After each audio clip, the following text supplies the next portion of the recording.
Bonjour et bienvenue, aujourd'hui je te parle de Cédric qui est venu sur un des stages que j'organise sur Epernay. Cédric, il a un crawl qui est bien placé parce qu'il a déjà bien bossé le sensoriel, mais par contre un crawl qui dépense beaucoup trop d'énergie. Pourquoi? Parce que son rythme, il n'est pas juste, il n'est pas optimal et je t'en parle tout de suite dans son point technique prioritaire qui est le plus important pour lui.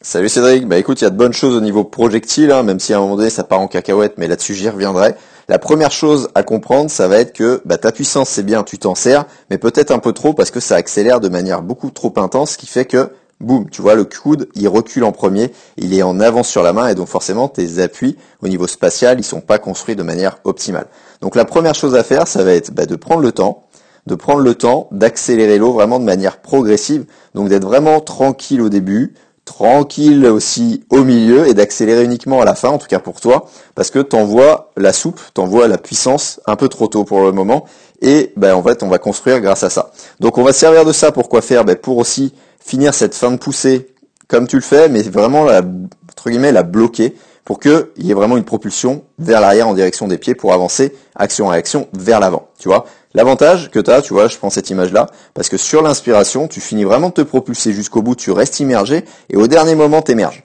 Et ça, c'est vraiment super intéressant en termes de maintien d'horizontalité et en termes de corps projectile. Donc on se sert de ça, ce qui est intéressant, et on va chercher vraiment cette propulsion encore plus en arrière, qui t'a bloqué un peu le bras, bras au corps, avec le contact main-cuisse, peu importe si on bloque comme ça au début. L'idée, c'est vraiment de le ressentir, pour sentir que derrière, tu as le temps aussi de glisser, d'engager tes bras loin devant, et donc ensuite, d'aller construire tes appuis.